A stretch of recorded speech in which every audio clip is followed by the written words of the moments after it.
It's Sunday night, 8 o'clock. Welcome to All Lacrosse Live. We got a great show for you tonight. We got special guests on. We got all kinds of things to talk about, playoff implications, everything you can think of under the sun. And especially we got Mike Cooper from the Rochester Bats back with us, and we have Elijah Gash from the Toronto Rock with us.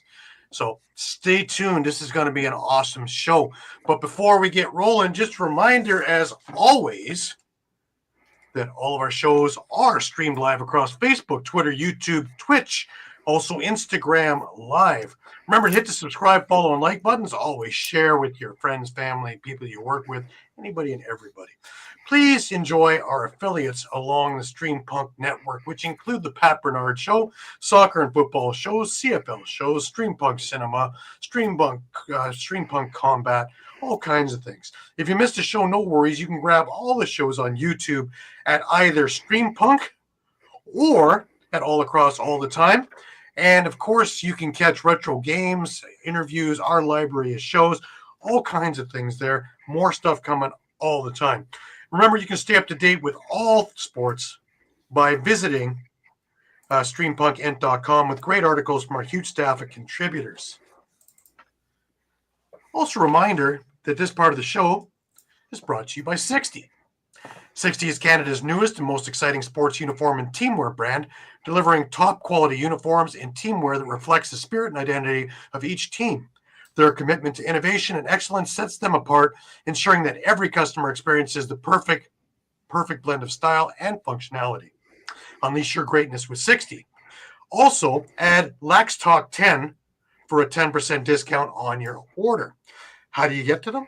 Well, you can do the QR code that's on screen right now. You can email Jim at info.sweet60@gmail.com. You can go on Instagram. You can go to sweet_60, or you can go to the website at www.sweet60.ca/60. Quality stuff, guys. Quality stuff. All right. Well, without further ado, I want to bring on one of my guests. And, of course, no stranger to our show. And always a privilege to have him on, Mike Cooper. Mike, what's happening, man? Hey, how are you guys? How's it going? Doing good. Thanks for coming back on. Mike. Yeah, of course. Thanks for having me. Not too bad. Nice weekend for once. Kind of had a what I call a day off. So what? You had a day off? I know.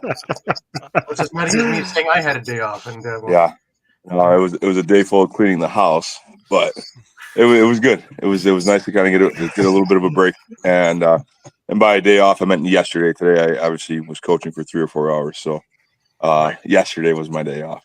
Let me rephrase that, I guess. It all meshes together, I tell you. It goes right together. Yep. Well, when we were talking last week, I want to talk about your weekend last weekend, just to get a little example of that. And of course, the Bats game wasn't on, but of course, he's not going to take the couple of hours off. So all of his youth were out there and going nutty on Blue Cross Arena Field. Talk about that for a few minutes, Mike. Yeah. So just for those who've watched and know a little bit about me, plate's pretty full. I have a full program now of boys and girls. We took over the girls side of the youth program about a month ago. So I got 3 teams in the boys side, a team under the girls side. Got the varsity team. I got a whole lot of other stuff going too. So travel box, travel field, all-star field, private groups and stuff like that I do as well. But so when the Bats game was approaching, I'm like, I don't have time really to set up a roster, to get a team up here to play against and get all that stuff set up. And instead of putting that time to waste, I'm like, you know what? I'm like, I got 4 youth teams. I got 4 hours at the arena. I said, I'm going to set it up where they're all going to play an hour. And the background behind it was obviously I just have too much going on, and I want to give it back to the youth program. But a few weeks before that, or maybe even a month before that, we had halftime at the Nighthawks game, and we only had 5 minutes. So I had 50 kids, 5 minutes, and I'm like, this is just not going to work out. And by the time you get onto the field, there's a minute wasted. And then you got to get kids set up. There's another minute wasted. So you got about 3 minutes, and everybody's running off the field after that. So I'm like, this will kind of be like the payback for the kids to have, know what it's like to play in an arena like this, have some people watching them. And, it's a cool experience. I never had something like that growing up. And those kids, their faces stepping onto the turf was priceless. A couple of our teams won, and watching them win was great. And every time they scored, they sent the horn off and stuff like that. So just little things like that was really, really awesome. Excellent. Yeah, talking with you about it, man, and it was just I watch you glean when you start talking about them. So it's awesome. It's nice to give back. Absolutely. Elijah, welcome to the show, everybody. It's Elijah Gash, Toronto Rock and Rochester Bats. It's a pleasure to have you on the show. Hey guys, thank you so much for having me. My first question always is, how did you get involved in lacrosse? Dad's a Super Bowl champion. Dad's a big football guy, and here you are in lacrosse.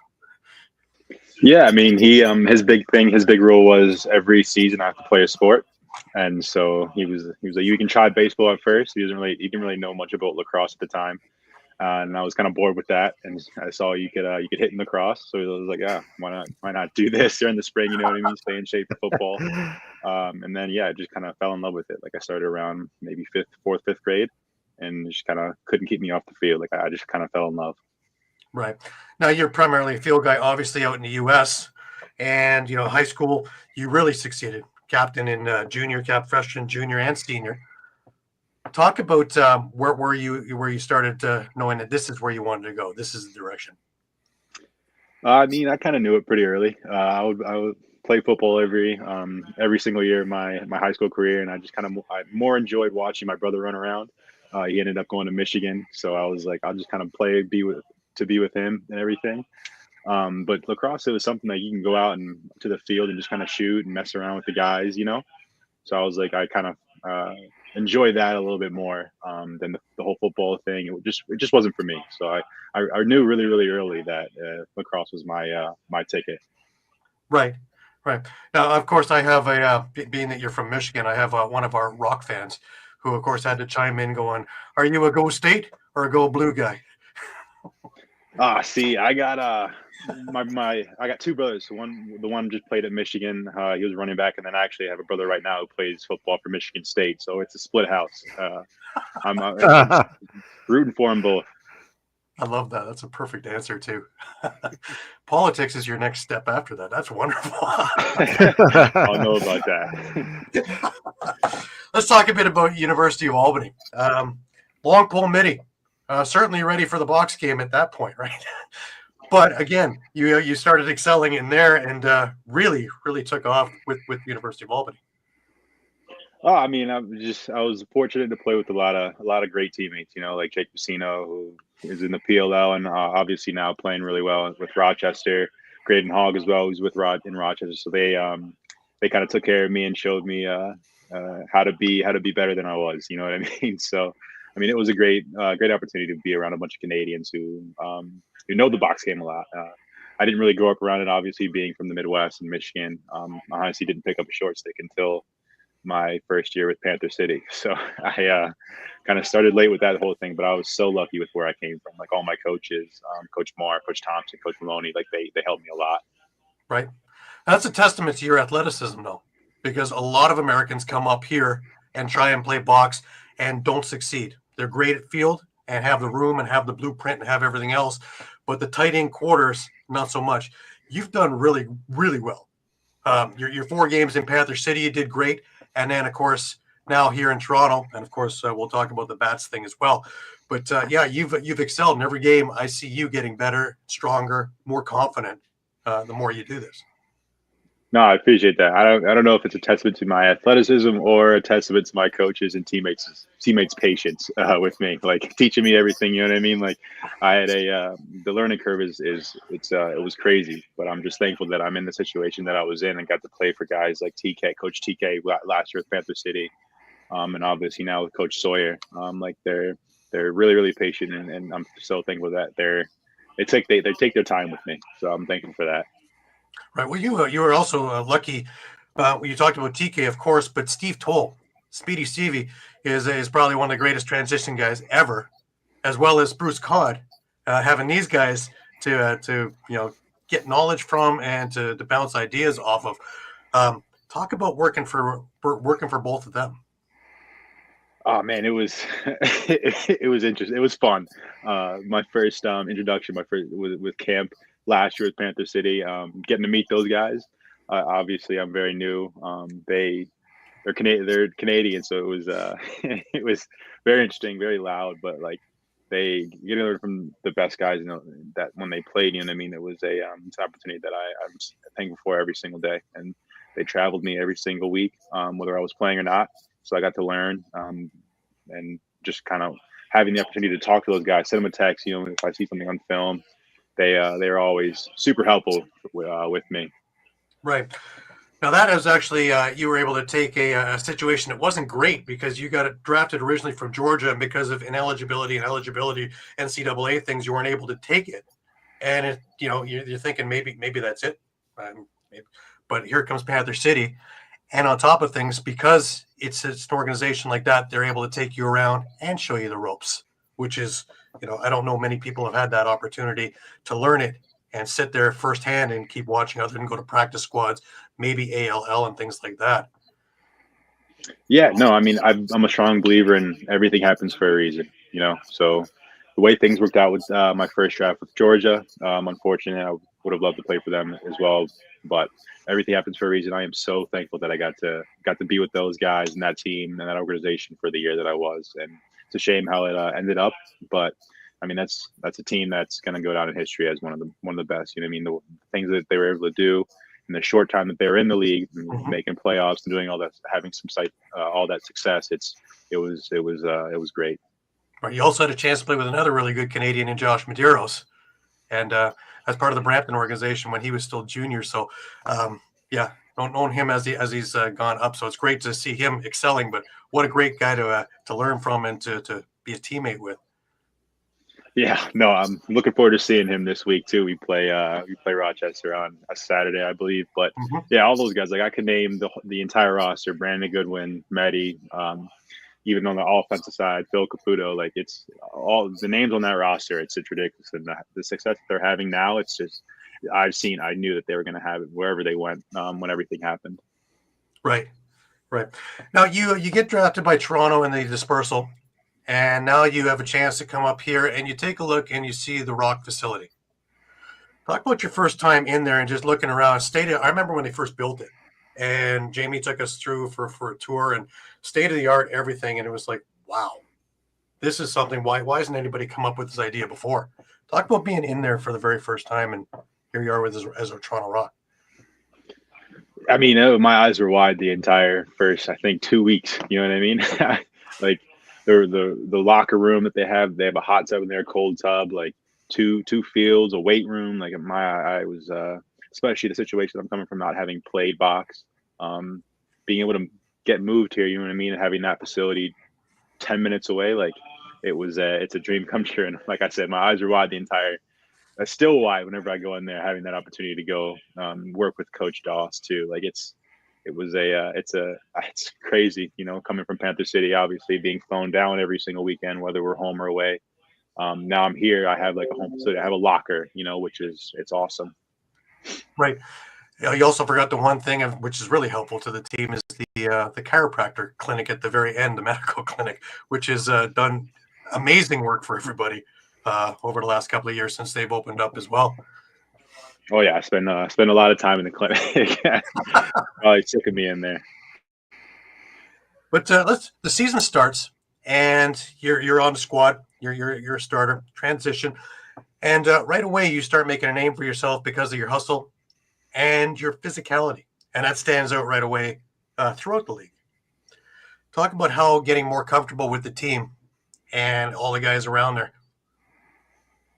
I mean, yeah, like I be probably beating a dead horse, but having very little experience with the box game, like my dad I grew up with my dad saying the one thing you control, or the two things that you can control, is your attitude and your effort. You know what I mean? So having very limited stick skills and IQ on the box game, I just kind of tried to hustle everywhere. You know what I mean? And try to be open to learning everything. And getting comfortable with the guys, like, how they play, like, and being able to ask them in all honesty, probably dumb questions for them that a kid would ask, but they're kind of like open with me. And since the first preseason game, being with them and asking them in the bench, like, oh, what do you see here? What do you think I should do here? You know what I mean? Like, the guys are super, super helpful. And yeah, it's just kind of trying to find my fit in the game and however I can contribute, I want to contribute. You know what I mean? Like, whether that's going out and being aggressive or whether that's, some other way, just trying to find my fit. Absolutely.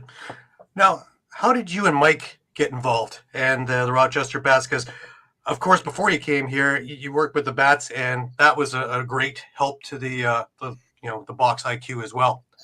How did you guys first come across each other's paths? Yeah, no, I mean, he just got a DM, obviously, I think, right? I don't remember.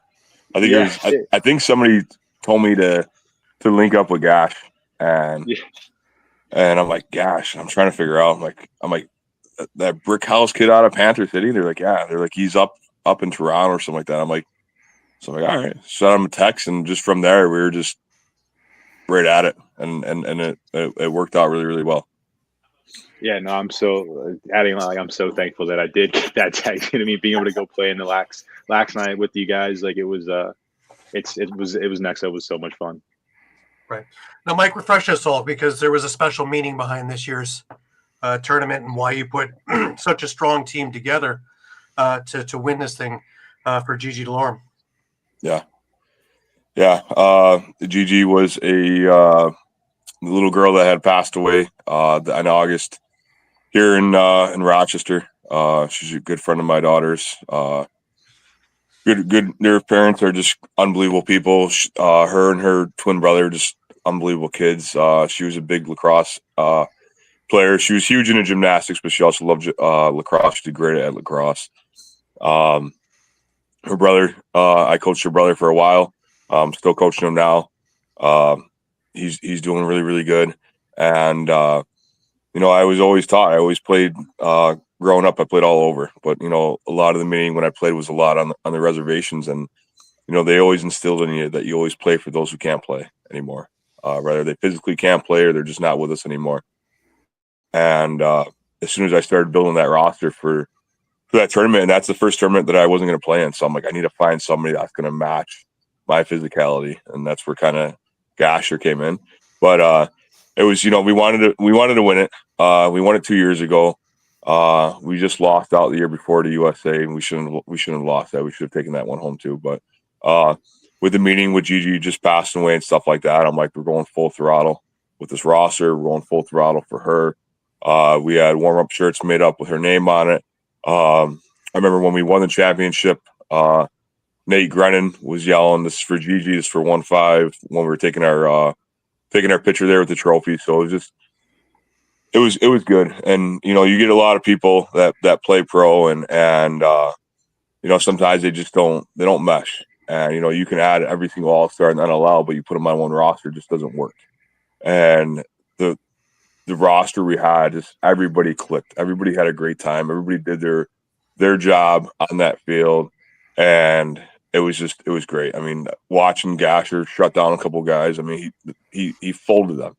I mean, these are NLL guys, and he just folded them right in half. And no issue. He got right back. He got us off the bench and just didn't even realize, I think, what he did at halftime. And I'm like, give him high fives and just, talking at him and he's like, I didn't even know I did that. I'm like, you just folded that grown man over in front of this crowd and stripped the ball, took it down the field, and then you just passed it off and got off like it was nothing. I'm like, just unbelievable. But yeah, so I mean, that was a big reason why we did it for Gigi, and winning it was very special. Like I said, I think in the last show, my first stop home wasn't even to my house. It was to her family's house, show her mom, her dad, her brother the trophy. And it's not a professional championship, but it's got that feeling for sure. It's a hell of a tournament. It's a big one to win. Honored that we won it twice now. But yeah, it was a great run there. Absolutely. And of course, Elijah, for you, what a great test towards playing a full season in the NLL now, getting that toe dipped into the water with all the NLL guys there too, and showing how good you are. So and the chemistry.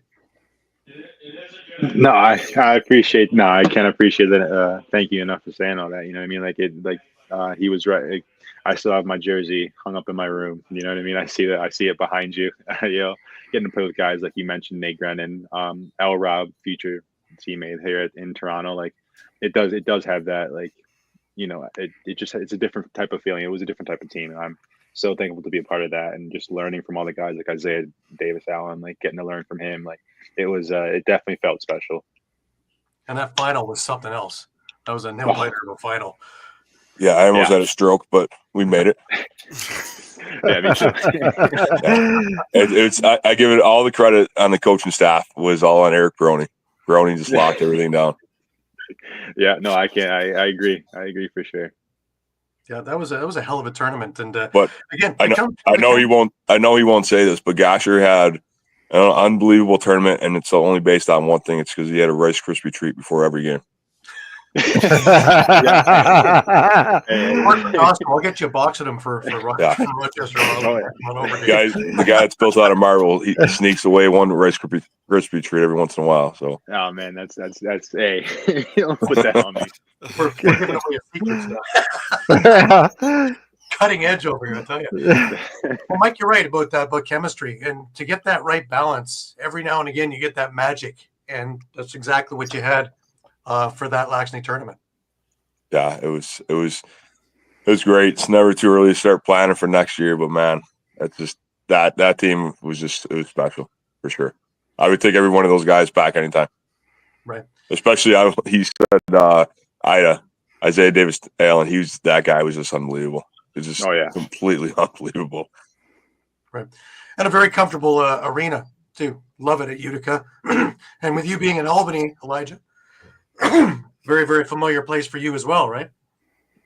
Yeah, no, it's right down the road. Almost. It was that was actually my first time at that arena though, so it was really nice getting to play there and be there and experience that. It's a really nice setup. Yeah, we were just there a few weeks earlier with the Worlds, and it was wild in there, but definitely. Now the season this year, Elijah, with the Rock, of course, it's not exactly what you guys had hoped for. Though, a couple of bounces one way or the other, and that record is the other way around. I don't know, 6 or 7 1-goal losses in the season. So, anyway, but there's so many positives that I was looking at coming out. First of all, you, Brian Cameron, 2 Americans that come onto the team. And the last time we got this excited in Toronto about Americans was Tom Schreider and Kieran McArdle. So, that's some pretty good company, I would say. Yeah, I would say so. Also, Josh Dahlwick coming into his own. That was another plus. And I've known Josh since he was a little boy. So, it's wonderful to watch him there instead of in the seats with us. So to see him have the season that he's had now, and actually, now he's a bona fide NLL star. So that's great to see. He's finally got his footprint in there. And then we talked about Nathan Grennan briefly with the Bats, and the Rock finally getting him over there, and he fits in like he's been there for 5 years now. He just fits right into that offense beautifully. Sorry. Talk about having him there. It's a little bit more of a comfort zone for you too, because of someone who and played with. Yeah, no, I mean, Grennan is, we call him the Energizer Bunny. He just doesn't stop going, doesn't stop banging.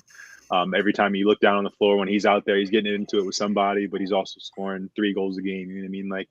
And having him come up here and kind of join us after getting to know him down in Panther City last year, it's been awesome having him around the team. Like I said, he stayed at the house whenever we have away trips and we go to the airport together.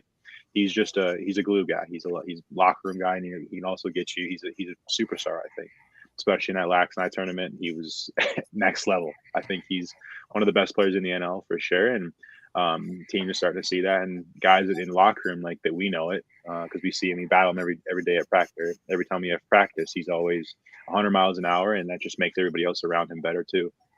So I think the Rock is super lucky that we're fortunate enough to pick him up and grab him, because I think he's going to be a star. That kid's all gas, no brakes. all gas, no brakes. There's literally never a break. That kid's just going that. I don't know if you got the video, but that one goal he scored at Lacrosse was just absolutely ridiculous. Between the legs, yeah, that was something. Yeah, that was just so ridiculous. Yeah, he gets more like energy than Mom. Too. He was like that in junior as well. And yeah. Oh yeah. The bubble season just after COVID was his coming out party. Us put him into the first round, and Panther City picked him up because he was just such a spark plug and such a fire plug throughout that 2 week. I don't know what you would call it. It was a marathon because I think you're playing twice a day every day for 2 weeks before you had your champion. To put a season in 2 weeks, it was nuts. But he put his stock way up, and he's never stopped since. If anything, he's gotten quicker.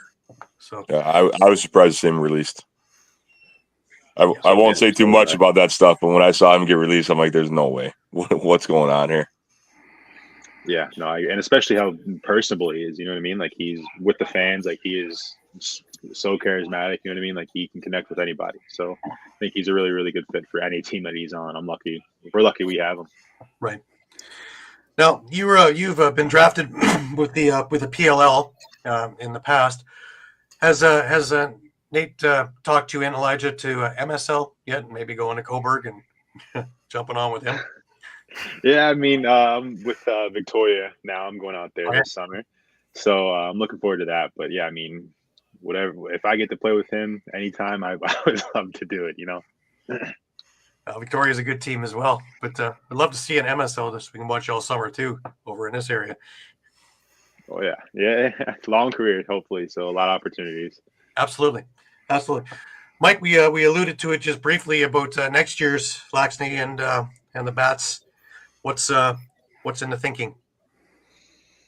I'll tell you what. First thing is first is it's a big thing when you win, you get assigned a locker room for the full week.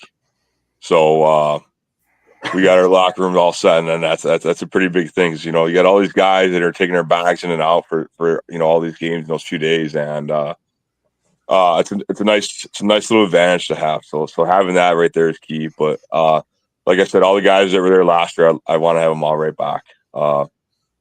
It was just fantastic. Like I said, I can't say it enough that just the roster just gelled together. We all went out and hung out together and did our thing. And as soon as everybody showed back up at the rink for a game, it was just everybody was locked in and ready to go right away. And we had a job set to do, and we just went out there and went at it. And somebody would have a bad game, or I'll say this: Grennan got tossed. I know it's hard to say that, but Grennan got tossed out, I think, our second game within like a minute or two into the game. And a couple of guys were like, "Oh no, what are we going to do without Grennan?" And everybody stepped right up, and everybody just put the ball in the back of the net. They just did what they did. And, their game plan was to get Nate Grennan tossed out of the game because who's next? But when you have a roster as lethal as the one that we had, it was the next guy up, and we just banged the ball around. And Christian Watts had a fantastic tournament.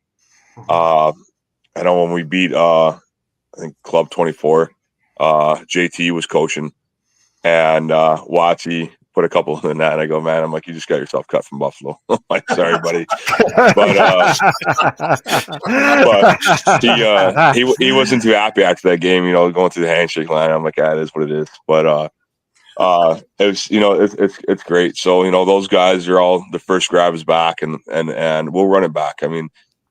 I'm looking at the trophy right now. The first 3 championship teams were all Thompson brothers. I mean, those were 3 elite teams, and then the young guns get it with a couple of young guys, and Bats get it, USA gets it, and then Rochester brings it right back. So I don't plan on not having that Bats name come off that trophy for some time. Plus, my kids are now asking me, does that trophy come home every year? So I'm like, we'll see. That's like a little incentive, yeah.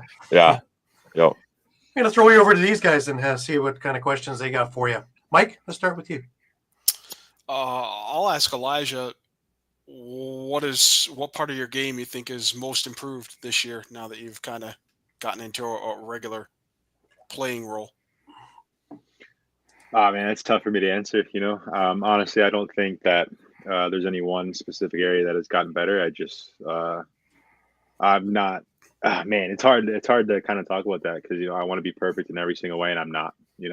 So I can get better in every single way. I think that every part of my game is not where it should be at right now, honestly. So I don't know if that answers your question, but just want to get better in every single way and help the guys win. Shawn? Yeah, also to Elijah, you're talking about that transition from field to box. I'm just curious, kind of what did you find was the biggest challenge coming from that field game into the box game? How tight everything is. I really like how aggressive it is, you know what I mean? But it's just everything happens so fast. With the field game, you can kind of see things develop a little bit longer. The box, tiny in comparison. So just being able to react quicker and see things quicker, if that makes sense. Right. I wanted to ask a question about that too. Is the non-blueprinted thing where you have to go on reaction? Some of it's coached, but most of it is just your natural instinct. Did you have that right away, or is this getting a little bit more comfortable as you're going on now? Definitely didn't have that right away, but having played the whole season, being able to watch film and just kind of see how every team's tendencies and especially our own tendencies, playing with guys, what they like to do allows me to react quicker to certain guys. I know Billy Hallstrasser, he wants to fight through picks, some other guys who are maybe a little bit smaller, less aggressive, they want to kind of switch and do more things like that. So being able to play and have more film and know what I'm looking at on film too definitely helps. Right. Was it difficult when Nick Rose got traded and Troy went into net? Because now you got somebody else calling defenses for you. Was it difficult to get the switch in there? Nick's he's a Hall of Famer. One of the greatest goalies of all time. Love him. He's my roommate. I don't know if you could hear him right now. He's up there, but Troy's a beast too. We all knew Troy is a bona fide star in this league as well because we practice him every single day. So I don't think it was that difficult having that switch just because he's a beast too. But he just kind of stepped right in and he's been playing phenomenal too, I think. Right. So that's another thing with when seasons go sideways a little bit. Jake Darlison get an opportunity. Troy Holochuk gets an opportunity. So we actually get to see what we have. And I think that, instead of looking at a half empty, it's a half full. And they can build now with the draft and with the picks and really bolster up what you guys have. And I think that the future is very, very bright for the teams that you're on, both Rochester and Toronto. Yeah, no, I agree. As much as we can sit here and say how wrong things have went, I think there's been so many positives. Like you said, you mentioned Darlison. I think he's a beast. I think he's scored in every single game that he's played in. So yeah, I think there are definitely a lot of positives and for a bright future for us for sure. Absolutely. Still a big weekend coming up. You guys have two games. You have Halifax on Friday, which is always a tough game. And it's always a dirty game. So, on your toes for that one. And, of course, Rochester, you guys can actually play a little bit of spoiler of where they sit for their playoffs. Beating them might actually throw them into a series that they don't want to be in. So there's definitely a lot of incentive coming up this weekend, let alone also playing for jobs, right? Yeah, no, for sure. But it's the NLL. If you need extra motivation for it, then you shouldn't be in the league. You know what I mean? I think every week is just as big as the week before. So I think if we could just go out and bring the intensity that we brought in a lot of our games this year, I think that it'll be a good game for sure. Absolutely, I'll be there. I heard there's going to be a lot of Gash fans this weekend in Rochester. Just a rumor on the street. There'll be a lot of Rock fans up there, and there'll be some of us media guys in back there as well. So look forward to seeing you there. Yeah, Mike, no, see you there too, and maybe we'll have more than 2 minutes to talk at halftime. Yeah, possibly. We'll see. Well, always look up at this one section behind me. He was screaming from behind me the last game. I'm standing at the glass trying to get pictures. It's a good thing I was wearing my all lacrosse jacket. That's how I reckon. I'm like, man, that sounds familiar. Oh my God, it's Gary. And of course, wherever there's a nook and a cranny, I'll find a way to take a picture. Oh yeah, you're in there. You're right in there. Yeah, definitely. Mike, talk a bit about your coaching before we cut you free for a Sunday night. Yeah. Varsity's going hot right now. We just lost the other night. It's a very, very good team. Can't think what the score was, but it was one of those games where that team is really, really good, and me just taking over a program, it's hard to prep them for a game like that. And the girls came out and they did really, really good. After halftime, we kind of dropped back a bit, and we ended up losing. But there's a coaching standpoint, especially my first year, and it was a win. Our starting goalie had 16 saves. Our girls on offense were moving the ball around. Our girls on defense were none of them were really starters up until this year, and they were locking down the key players right away, and it was pretty good. It's very exciting for me. Again, being the first year with the program, to see these girls adjust to me as much as they have.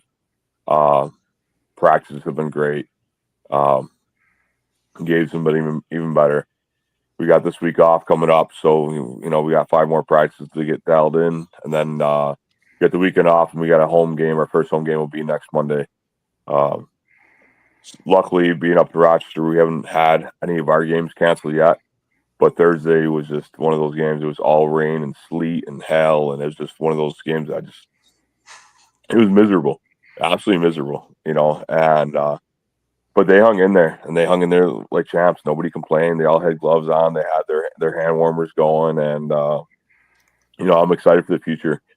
And like I said earlier, we took over the girls' youth program about a month or so ago, and watching them play at the arena last week was fantastic. My daughter had the first goal in the program history, which was pretty nice to see before she yelled at me. She knows what she's doing out there for a good part, and she missed a couple of other goals she could have had, and when she got to the bench, I'm like, sweetie, you could have scored those. Just throw it a little bit harder. Put it at the corner. And she's like, Dad, you're putting too much pressure on me. I'm like, oh man. I'm like, I can't be that dad. So I dialed it back, and but watching her out there in her element, she just loves the game, and watching her coach the teammates and stuff like that. And again, I'll give a lot of the credit. She wasn't like this a year ago. It was she really looked up to Gigi, who passed away. And once she passed away, she told me right off the get-go, she's like, I'm dedicating the rest of this to her. And she's really taking it to heart, and she's really doing good. She's really doing good. And the nice thing is I won't be that dad that says, get in the backyard, go on the rebounder, go take shots on the net or whatever. She's got everything she needs right here at the house, which is nice. But I won't tell her to go do it. And the fact that she goes and does it on her own is huge. So, watching the girls around her play, and they're all brand new players, but know that they're athletes, like that gets me excited. So I know that the future for the program's in good hands, and these girls are doing great work. So, where it goes from here is, I think it's going to be very, really good. It's going to be really special. And, I'm thankful to have the opportunity to do it. And the other thing on the other side is, as I'm getting the dads text me right now, I stepped away from the 3-4 boys team because they won the championship. They won the box cross championship in the first year of doing that. That's a team right there that went 0-15 last year. And then next thing you know, I said to them, I go, you guys are 1 or 2 goals away from just really turning the heat on. And they went out in the spring ball and they went 5-1. And then we went into the winter.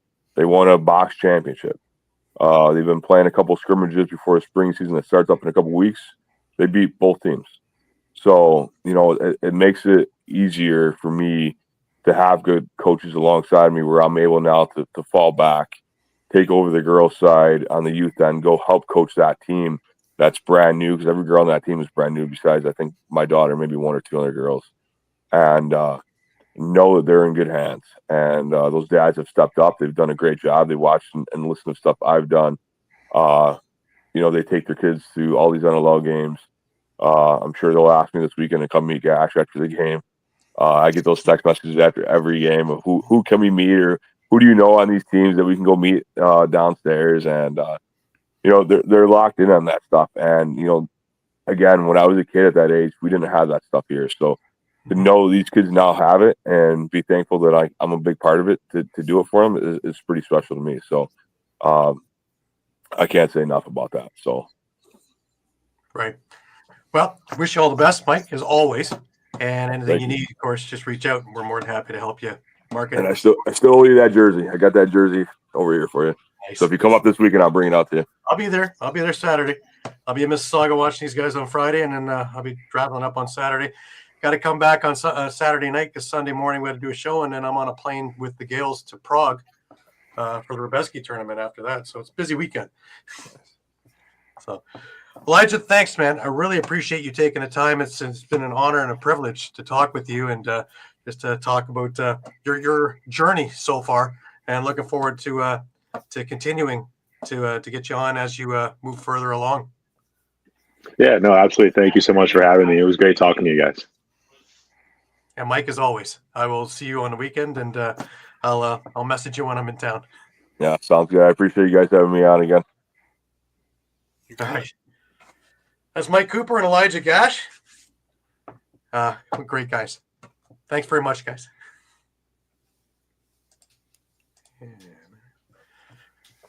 Great guys, huh?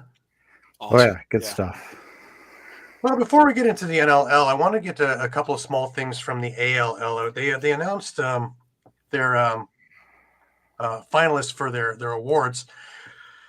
For their MVP, they was Cam Milligan, Lucas Coote, Parker Pfeiffer.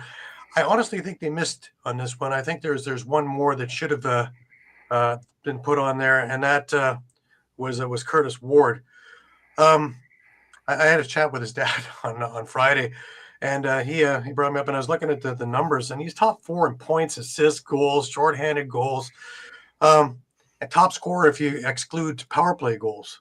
Plus, he had a big part in Brampton winning in the final. So, I don't know. I think maybe there should have been 4 finalists for them to choose from in that category, but well, I know him. Rookies are Jacob Jenke, who also had a fantastic year, Caden Merritt, and Nate Woods from Steelhawks. And for Coach of the Year, the finalists are Jeff Dowling, Ryan DeJordan, and Joe Sullivan. So we will see what transpires and who becomes the winners of this year's ALL awards. But man, what a great season ALL East had, and from what I can see, ALL West as well as the women. So, and it's expanding, and that's the huge thing, is it's growing leaps and bounds, East and West, men and women's. So this is exactly what we wanted and what we needed. And who knows, maybe we can get that AHL kind of idea out there. All righty. A few milestones to go through while we're here. Jeff Teat with a monster game. Well, he's 50 plus now. I think he's at 53 goals. He eclipsed this 50 goal thing. 3rd straight season of 50 goals. Talk about making your mark in the league. John Tavares, 100 career games coached as a head coach. Seems like more, doesn't it? But just take a look at his last 2 years. 2 NLL championships. Throw in 2 Man Cups on top of that. Vying for a 3rd in both. That's incredible. Yeah. These come around once in our lifetimes. Paul Dawson, 100 career points. Not bad for a stay-at-home defenseman who spends a good chunk of time in the penalty box. We had the Warriors clinch their playoff spot by beating the Rock on Friday night. So where they sit and where they're going to play, that remains to be seen. But they are definitely, for the first time since they've been the Warriors, and the first time in years since they were the Stealth, they're in the playoffs. That's something like 10 years, isn't it, Shawn? Yeah, it's been a while. 2017. 2017. Pretty Sounds close. about right. Yeah. But, the needle is definitely pointed up now, and Del Bianco is a big part of that. But from what I saw on Friday, I would say Charlton Beatties is a big part of that one as well. And most behind the bench. That's a big part of it. Mouse and also Bob McMahon as well as Rob Williams. Yeah. The threesome there is just it's an incredible mixture there of coaching and all the years and all the championships amongst the three of them. You know, winners win. Winners just find ways to win. So, but while we're on that subject, you know, of course, Friday night, Vancouver came into Toronto. And Charlie Beatty's 4 goals, 4 assists, and since 2017, first playoff berth. A couple of things stand out in this game. One is a tale of 2 games, really. The first half, Toronto really didn't look like they were that interested in playing hard. Some guys did, and some guys didn't. But overall, it was sloppy. On both sides, it was sloppy. But, you know, Charlene Beatty's. After that name came across the PA, every time I turned around, it was Charlene Beatty's. Charlene Beatty's. From Charlene Beatty's. Charlene Beatty's. Pretty wild. But, you know, right from the get-go, first goal, 2 minutes into the game. Who? Charlene Beatty's. Corey Small actually tied the game up with an absolute laser. He looked like he was on for the game. But the Vancouver defense, I would say Del Bianco, but you know what? It's like Buffalo. The defense who don't get enough credit are putting guys in positions that Del Bianco gets the shots he wants and can make these saves. So when you're seeing 40 shots, you know, 30 of those shots are in places that he can handle them fairly easily. 10 of them are absolutely ridiculous saves that you just sit there and go, what? But, you know, I give a lot of credit from watching that defense. Charlene Beatty's makes it 2-1. Then Josh Dawick, just with an absolute laser. This shot gets quicker and quicker every time I see him. And that was about it for the Rock. Vancouver scored 3 times in the last minute and a half of the quarter. Owen Grant unassisted on a broken play. Riley Lowen, again in transition. And then Ryan Martell on an errant Toronto Rock pass. They're playing for last shot. Rule number 1, make your passes. Errant thing, coast to coast to an empty net. Well, if that doesn't deflate a team, stick around. We'll have other things. Toronto gets into penalty trouble. Second quarter, defense tightens up, though. Vancouver only gets 2 goals in the second. But Toronto only gets 1 goal, and that's with 30 seconds left in the quarter. Both power play goals for Vancouver. Charlene Beatty's with his 3rd of the night. Keegan Ball with his 1st of the night, and it's 7-2. So it's getting ugly. Corey Small again with 30 seconds left off a Challen Rogers pass, and it was 7-3 at the half. Now, when you come out of the half, of course, you want to make a statement. So that's exactly what Vancouver did. They scored 2 goals and made a statement. And it was 9-3. Now, to Toronto's credit, they could have just mailed it in from this point and just, you know, doesn't mean anything. We're out of playoffs, and it didn't happen that way. Challen Rogers scores on the power play with under 4 minutes left in the quarter, 9-4. Chris Boucher from behind the net off a Rogers pass, 9-5. Boucher again, this time on the power play off a Josh Dawick pass, and this was just a beautiful goal from the front, 9-6. Crowley gets 1, and it's 10-6 heading into the 4th. Vancouver gets a couple of quick goals in the first minute of the 4th, and, you know, it's 12-6, and the game is, you know, for all intents and purposes, done. The one thing that we brought up with Elijah is the team doesn't have any quit, and they continually work. So even when it's not going their way, they're still working. Toronto gets on a 4-goal run to end this thing, so at least there's some positive to take away from it. Dawick has his 2nd of the game. It's 12-7. Justin Martin transition, which was great to see, and man, he's running like the wind. And it's 12-8. We talked about Jake Darlison with Elijah and with Mike, and well, of course, in transition off a Phil Mazuka pass, he gets a goal, and yes, he has scored in every game he's played. Is there a position for him next year on the main roster? Yeah, I think there is. Chris Bucci finishes the game scoring with a power play goal with just under 3 minutes left. It's 12-10. Toronto did throw everything at Del Bianco at the end of the game, and he was superb. It was just not enough with not enough time left that it turned around. Is there a lot of upside to this Rock team? Yeah. Are they making some mistakes? Yeah, they got a lot of younger guys in the lineup to see what they've got, and they're going to make these kind of mistakes.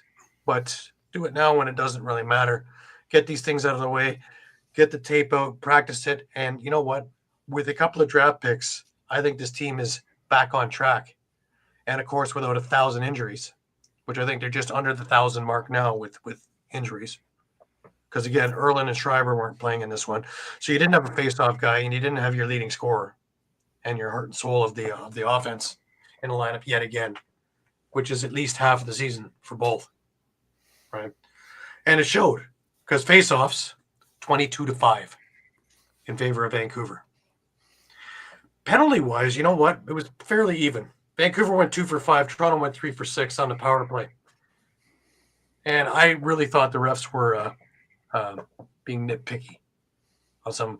I know Gash took a 4-minute one because Subak wouldn't drop his gloves with him. That's correct. Subak wanted no part of Gash. Got his face mask ripped off. Yeah. That altercation. So, yeah. But hey, I would have loved to. I paid money to watch that. But no such thing. When was the last time Subak stepped back from a fight? Yeah, didn't want to fight and didn't want to go nuts and do all kinds of other things. Yeah. But hey, it is what it is. Vancouver comes away with the 12-10 victory, and with that, they clinch a playoff berth. Toronto is now officially out of the playoffs, but can play spoiler and can have a real say on who's playing who in the playoff rounds. So there is some fun, for the Dr. Demento fans. Anyways, hey, you know what it was, guys? It was Yacht Captain Hat night. So, of course, yo ho ho, and a bottle of rum. Ahoy.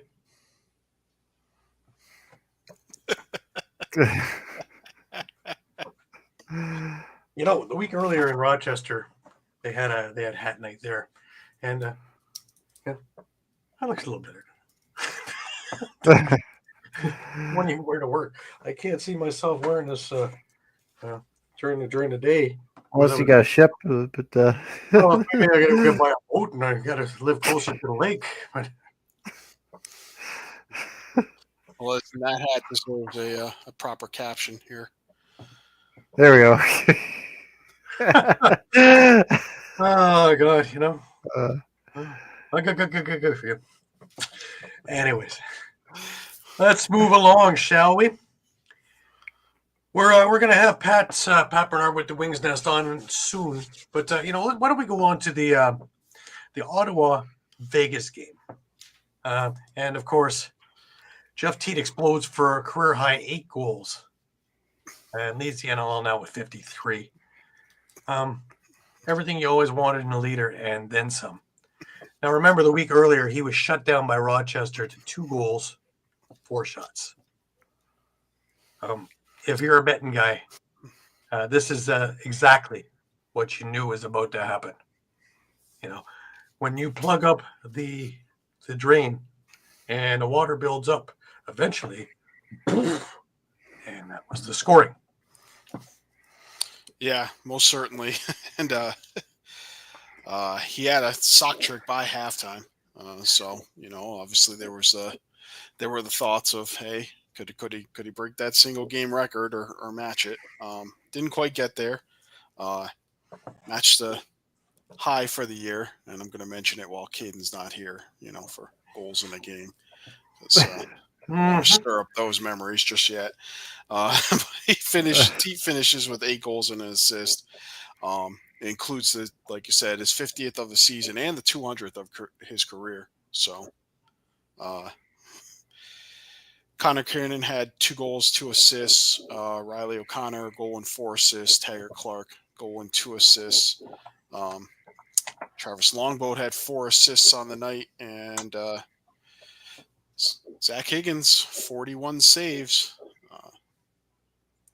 Looking back to his early season form again. So just in time to hopefully gear up for the playoffs. The win obviously puts them a game under 500, and with other games upcoming that we're going to discuss, they're now in a tie, a 4-way tie for for 7th place. So they finish the season next week at Saskatchewan. So tall order for them, but if they can win and maybe get some help, they have a shot at the playoffs. So, and I think the fan base and the league would certainly like to see Jeff Teat in the playoffs sooner rather than later. For Vegas, few outstanding players. Adam Poitras had a hat trick. Jack Hanna, 2 goals, 3 assists. Jackson Webster, 2 goals and an assist. Casey Jackson had 2 goals. Landon Kels had 41 saves in the loss. Jonathan Donville, 4 assists. And Vegas has they've pretty much locked up last place, I think, right? Mm-hmm. They did. Unless they win and the Rock lose out, right? And Yeah. Either way, Toronto gets that first pick. So. Matter, yeah. Yeah. I guess the more important thing is Toronto has secured the top 2 picks in the 2025 entry draft. So yeah, Philly's trying to be the ointment in my almost under a championship team. We'll hear about that soon enough. Absolutely. Oh man. Yeah, of course. But it just amazes me, Jeff Teat, when he's on. After watching him for so many years, I can still be absolutely mesmerized by him going at him. But hey, it's time, guys. Are you ready? It's Buckle up. time for the Wings Nest. And let's get Pat Bernard on the show. Pat. He brought fruit. Absolutely. You're trying to mess with my picks here, Pat. I don't mean my pick'ems. You're trying to mess with my draft picks. I have 1, 2, and 3. If I wind up with 1, 2, and 6 all of a sudden, what's going on here? I'm going to send Elijah Gash to come visit you.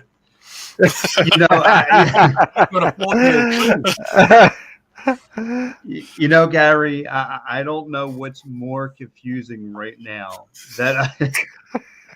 Now you look like tugboat. Yes. Yes. Now you got the tugboat going on. But Gary, guys, Mike, Shawn, strippers too. yeah. You're gonna do that singlet.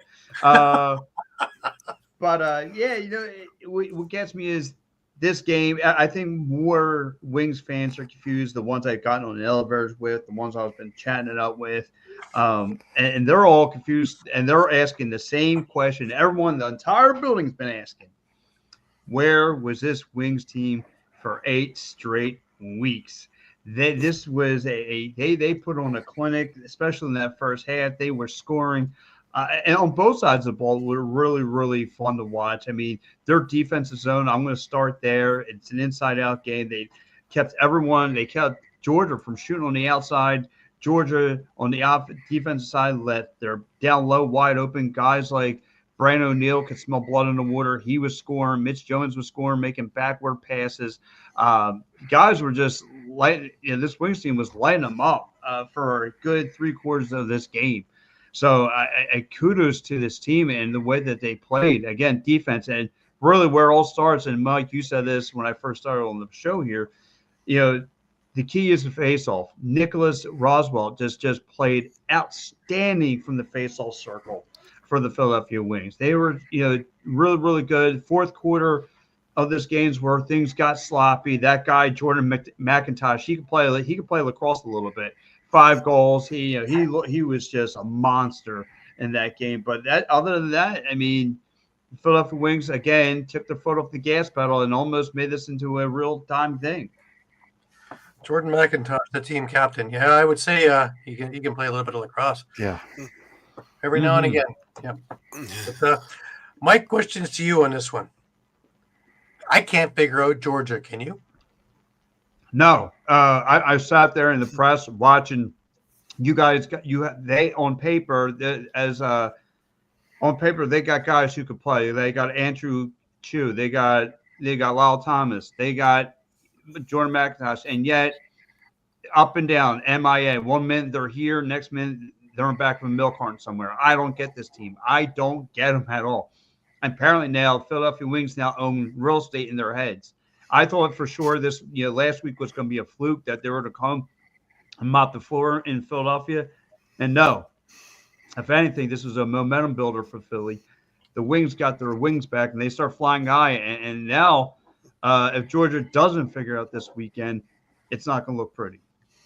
They might be out of the playoffs. This wouldn't be still. Yeah. Yeah. You better figure it out fast. But this is again when you're talking about a team that's losing by 11-3. It's not Georgia that pops into my mind for that game that they're going to be down by 8. Midway through the third quarter. That just doesn't sit with me. That what is wrong with? And you have a premier goalie in Brett Dobson. You have all kinds of scoring, and yet when you look at the score sheet, all you see is Wings run, 1 Georgia goal. Wings run, 1 Georgia goal. Wings run, and this goes through quarter after quarter after quarter. It should be the other way around. It should have been, Gary. Yeah, go ahead, Pat. No, it should have been like I said. If I was texting you guys through this throughout the course of this game. By halftime, this is 9-2 Philly, and but I guess because the Philly crowd was more shocked, again, just saying to themselves like, man, this is what this Philly team though was supposed to be on paper through the course of the whole year. Things they weren't going right. They didn't have the right face-off guy, dealing with injuries, et cetera, et cetera. But still, I think a lot of Wings fans feel puzzled. But however, I think a lot of Wings fans, even if they don't make the playoffs, which is more likely going to happen, but now it's giving you signs of what to look forward to. And I highlighted his name, is one Dalton Young. Dalton Young in the back-to-back series has really stood out here. Last week he had 4 assists, being using great vision on the floor.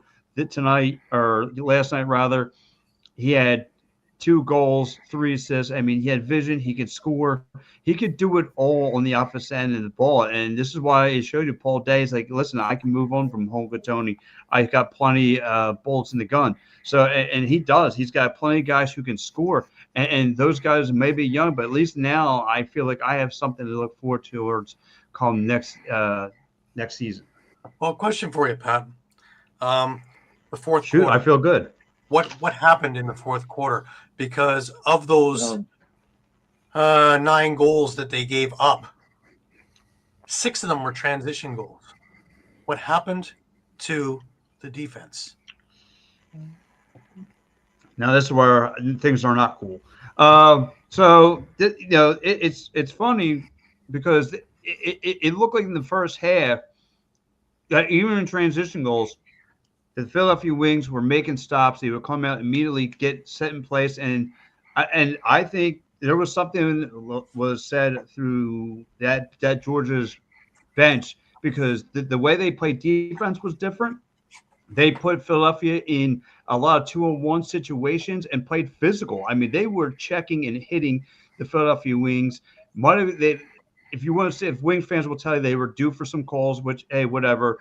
But anyway, they played really physical defense, and they would cause Philly to have some turnovers and Georgia would make some long stretch passes where Philly wasn't getting their feet set in place and left Deacon Nutt on an island by himself. And by the way, not to try and shift gears, Deacon Nutt, this is his show now.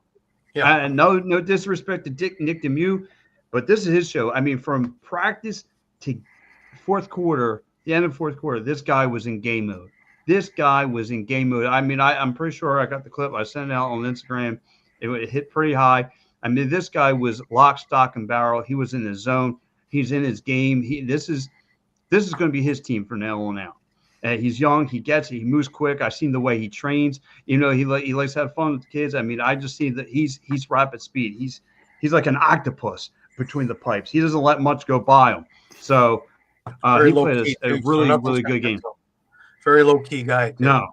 Known Deacon for a long time. Very low key guy. Very, very level headed kid who has got everything sorted out. So is not going to see that. Oh my God, He's not one of those guys who are nutty cuckoo. He's very, very level headed. If there's something to really take away from this thing, though, Philadelphia with 12 penalties in this game. Now their penalty kill was great. Georgia only went 2 for 12 on the penalty on the power play. But 12 penalties, you go against a Buffalo and you're losing by 10. Oh, yeah. You can't be making those mistakes again. I've addressed this issue. They went back to the well again and going back to that penalty kill way too much, getting too much comfortable.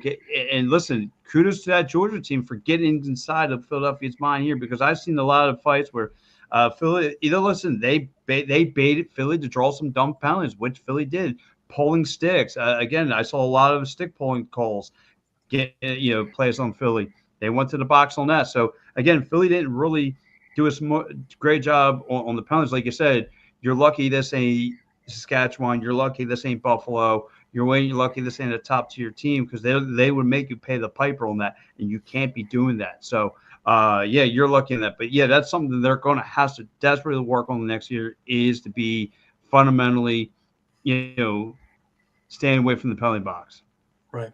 Shawn, a question to you. What's wrong with the Georgia power play then, if they can't score on 12 opportunities?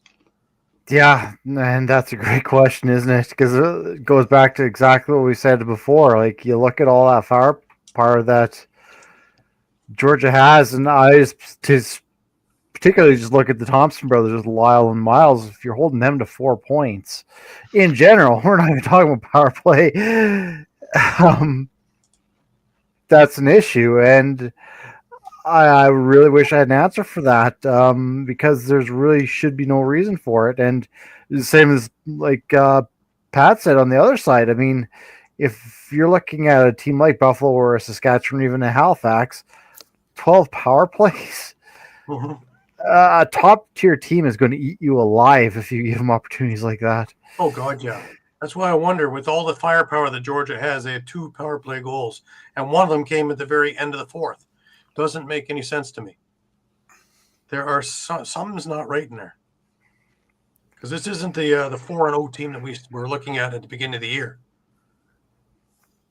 No, I don't know what I can't put my finger on it, but I can't seem to get them right in the pick'ems either. I don't think they can. Well, that's why I have a hard time with the pick'ems, is because this Georgia team's been so inconsistent, right? Like, they'll come out with a game like this, but then next week they could look like a playoff team. You just don't know which Georgia team's going to show up. I don't, and Mike got it right. Yeah. What a Caden. Yeah, look at Mike. Caden killed us. Yeah. I did pick Philly. So, but Pat and I are sitting on top. Comes down to 1 week, Pat. 1 week. Yes. And don't forget, I was like the wings for most. I was like the wings for most of the throughout the course of the league. I was at the basement for a majority of this year. But listen, though, like I said, there's a lot of positives you can take away from the Philadelphia Wings. You got a lot of stuff to look towards to next year. A lot of young guys look like they're going to play. Dalton Young, Brandon O'Neill looks like he's going to be there. He made some good plays in this game. Phil Caputo with 4 goals, showing he could be a number 1 scoring option. Looks like he wants it again. He getting a lot of rebounding goals. He was down low, causing a lot of havoc down there. Blaze Reardon playing like a beast, being a bulldozer again, getting down there, getting nasty. Mitch Jones facilitating. So you have a lot in for this game, and now it's hopefully they could go up to Vancouver, take care of business, and then, like I said, they could say their prayers, drink their milk, and take their vitamins, and hopefully they can find themselves in a playoff spot. Well, speaking of teams that are looking really sharp at the moment, let me just bring on in the Wolves Den. Let me bring on Caden, who Mr. Perfect over here. Yeah. Kill me. They're not dead yet. Yeah. You know what? Mm-hmm. Yeah. Yeah. Yeah. That. Yeah, I just needed a week like that, and it was over. But nope. So just Yeah, my who you got scum. Excellent. the only wooden stick I'm going to be seeing lately. wow, that was interesting. Yeah. Yeah. Because I didn't think it was going to turn out that way, and kudos to them. They found another gear right around the time when you were texting us that if they can just get another power play goal, and well, lo and behold. I mean, you talk about the power play. Let's start there. Something that really has been an issue for Albany throughout the year has been the power play and the consistency on the power play. Now, they went 4 for 5 last night, which is probably the best I've seen them do this season, especially in like a must-win game. Mm-hmm. I always love looking at the updates on who could potentially make the playoffs, and I saw that coming into this week, it was a 3.3% chance for Albany to make it, and after that win, they're at now 20.6. So you can't kill us. And I mean, you flash that graphic. I mean, Ty Kurtz, what can you say? Like, Abraham with 6 goals. Yeah. Clarky talked about it in the press conference about how after last week's tough game against Vancouver, that they needed that extra spark. They needed that extra bit of life, and especially guys like Ty, who were completely shut down. And obviously only scoring 4 goals is tough, but I mean, you're facing off against one of the best teams going into the playoffs and one of the hottest teams going into the playoffs. So, I mean, kudos to Vancouver there. But for them to kind of wipe off that game and say, we lost. Yeah, that sucks. But we're going to go into this game against San Diego. And I said it in the pick'ems, upset the table. And now it's all wonky, and Albany has a shot. And not only do we have a shot, I'm calling it now. We're making the playoffs. We will beat San Diego And in we'll San get Buffalo Diego. in the first round. Then, yeah, that's a nice consolation. Yeah. Not necessarily. They can still climb as high as 7th place. That's So they can Saskatchewan. avoid Buffalo. Another fantastic. Saskatchewan. I'm just saying, they can avoid Buffalo. So We had It's a that long amazing trip to get. game. Never mind. My question is, what happened to the San Diego Juggernaut? 2 games in which they have to win to get in, and 2 games where they cough up furballs. So, I want to talk about them coughing up these furballs, and I'm going to look at the big 4. Like, Mike, you and I were talking about this prior to the game about 4 names to look at to shut down. Obviously, Westberg, Trey LeCaire, Rob Hellier, and Ryan Benesh. Those 4 only scored 2 goals in that game. Mm-hmm. Those 4 combined only scored 2 goals. Yes, Hellier went off with 4 assists, which obviously you can't contain someone with assists. You have to be on them the whole night. But to stop those 4 who have been popping off each and every week leading up to this night, that's huge for Albany. yeah, and I'll point out real quick. I think we had talked earlier in the season about their inconsistency, and that was right before that huge game where Hellier and Berg both put up sock tricks, and suddenly it seemed like they were turning things around, and we were going to see, the same San Diego, that say Philly saw the first week, where they're putting up 18 points. But yeah, kudos to the Albany defense for shutting down that juggernaut. Yeah, Pat, go ahead. Can I state something out? No, could this do with Pat Cavanaugh making his first NLL debut with the Seals and trying to figure out the box game? You got a goal. Does that play? I mean, get a goal and a couple assists. There could be a little bit to that, but that's a pretty veteran lineup as far as the front end. You still got 2 goals in this game too, right? So, yeah. One thing that's good is that you're starting to see some of the younger players get in there and start playing because you know that they're going to be in a rebuild now. Mm-hmm. They can't keep this lineup at what's the average age? 33, 34? And it's up there. So up there, yeah. You always, when a rebuild is potentially going to happen, you're going to always look down to the netminder. And last night, after that weird collision in net, I did hear that Regulari did go to the hospital. I'm not sure as to what was said or what the diagnosis came after. It came about like 9 minutes left to go in the game. So they did let Poulian, obviously Poulian had to play for a little bit, but from the rumors that I heard, Regulari did have to go to the hospital. So that could be a huge loss. That could be a huge blow. Especially with a team trying to desperately claw themselves into the playoffs. Needing that win. Yeah. Terribly. Because now they need a lot of help because do they have tiebreakers with anybody ahead of them? Give me 1 sec, and I will give that to you. If they lose to Albany, obviously they won't have a tiebreaker with Albany.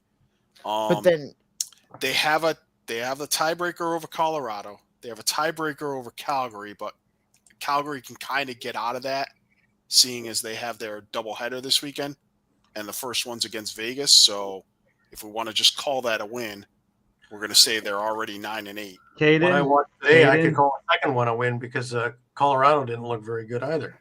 San Diego is also 0-2 against Georgia, and they're 1-0 against Philly and Ottawa. So, Caden, can I say something to you, buddy? I want to say something to you first. Can I say something to you? Did you ever see the movie Dumb and Dumber, where the guy thought he had like a 1 in 1,000 shot of dating that? So you're saying there's a chance. That's why I feel like you and I are at. That's why I feel like you and I are at. I sent it, but I'll say thank you to you because thanks to you, we have that extra shot. We needed Philadelphia to win. We needed Vegas to win, and we needed Saskatchewan to win. So, Shawn, thank you. Yes. You're telling us a shot, buddy. Saying there's a chance. Are slightly higher. Unfortunately, they do own the tiebreaker. We're going voting. So Garrett the Rock there's trying to keep the boat afloat.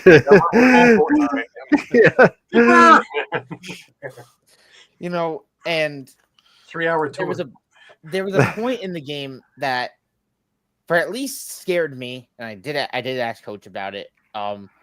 That in the third quarter, Albany was trying to claw their way back. Obviously, San Diego held a 2-goal lead, and within 19 seconds, Albany tied it. A goal from Kurtz and a goal from Johansson. They tied it just for 16 seconds later, San Diego to come right back and take the lead again. That would then led to that whole sequence right down the end where Dyson missed the net. He was over in the corner up all upset that he had the missed wide open net to a Ty Kurtz who just put it in with 0.1 second on the clock. to tie it going into the fourth. Yes, Brian. I was walking around. I was creeping in the shadows of the Wells Fargo Center yesterday. Yes, I was. I was enjoying myself down there. Sorry about that. That's creeping around in the I see shadow. we have some wings. We won't go there. We're coming on here, you know. Well, Gosh, I feel like I'm on an episode of PM and the AM already. Mike, where are you? Wow. Okay, Caden, it's good to have you back with us, man. Yeah, a little bit of a hiatus and back for the last two in the huge run to the playoffs. Looking forward to this huge week against San Diego. I mean, talk about the biggest games of their careers. I mean, besides the finals, like this is the biggest one they got. A reminder to everybody that next week's show is at 11 a.m.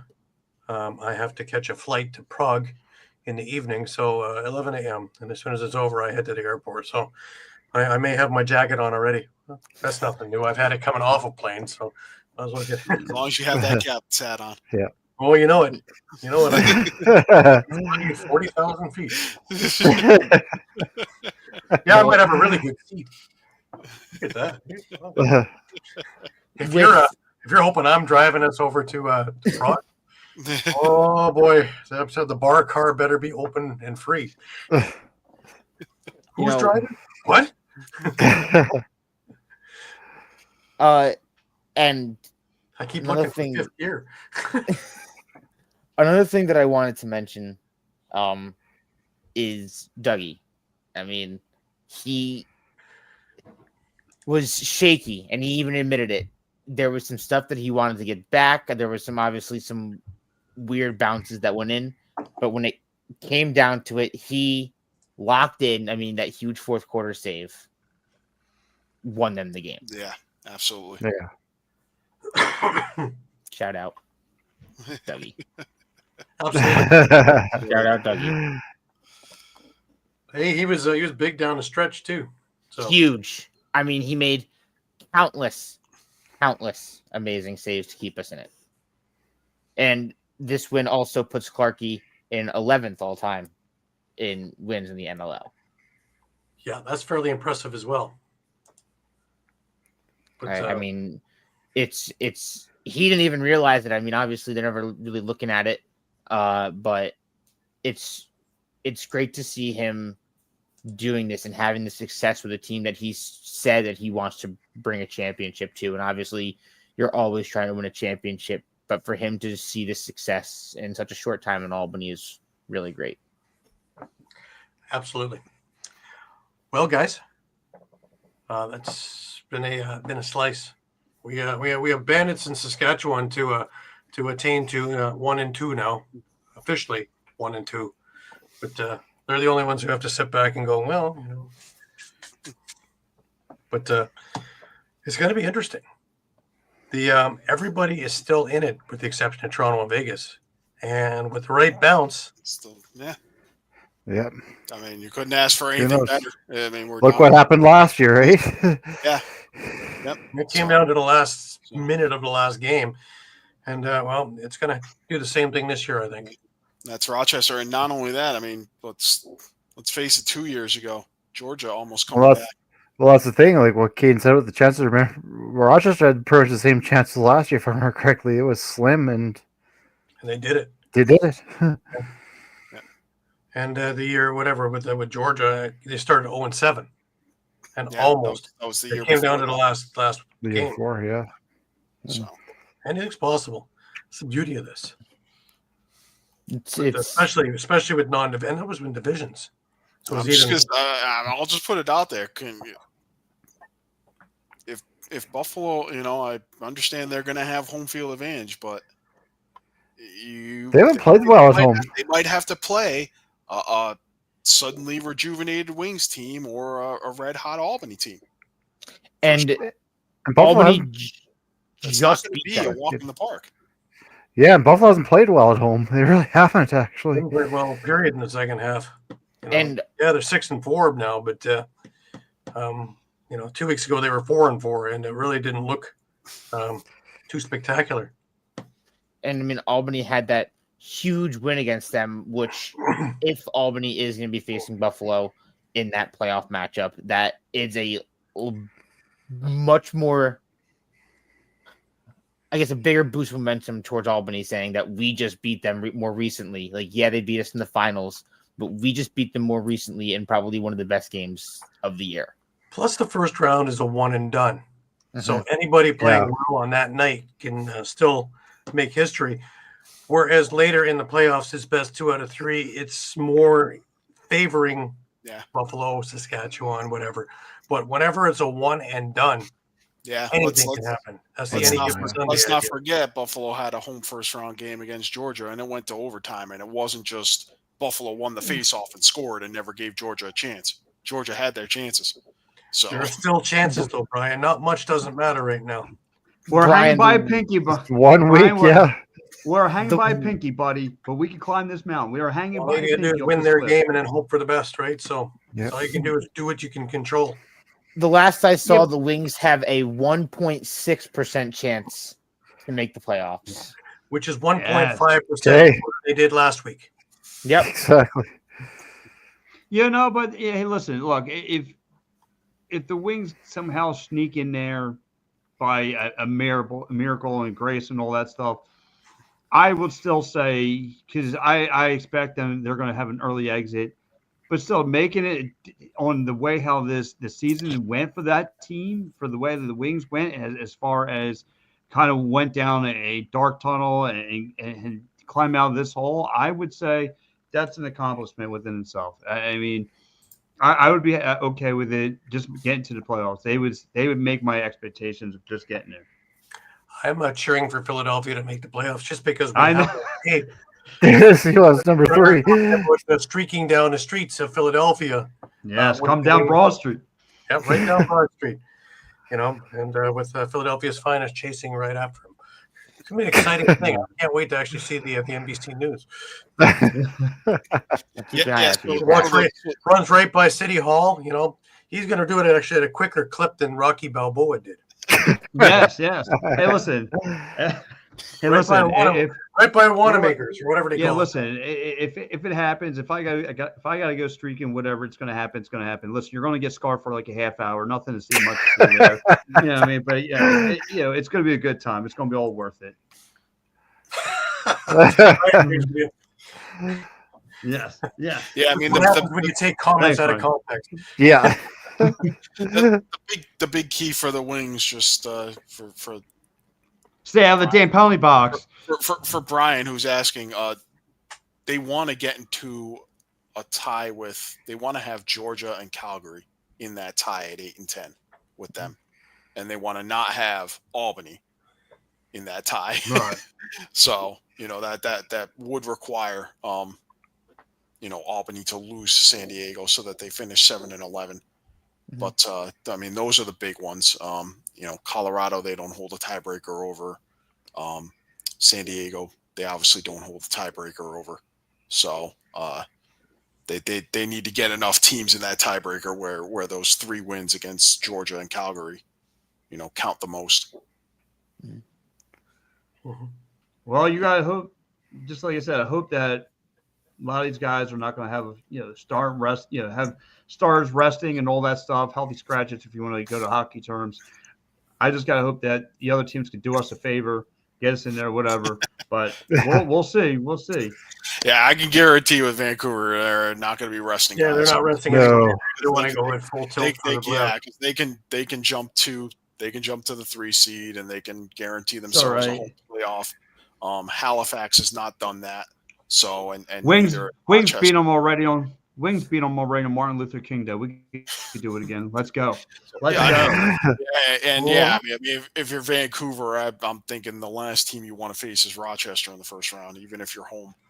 So I think if I'm Vancouver and I'm Rochester, I think they're trying to avoid each other if at all possible. Somehow, some way. That's 2 red hot teams. One-off showdown. Mm-hmm. All right, guys. Appreciate it. We are off to Buffalo. We get to count a bit, spell a bit, and the good old Bandits on the very end of the game. This is the score is not indicative of the game that we went through. Josh Byrne drops 4 goals, 4 assists. Buffalo wins to another sellout. That was the 5th sellout for Bandit Land of 19,000 plus, and they clinched the overall top seed. Now this game was scoreless till almost the end of the first quarter.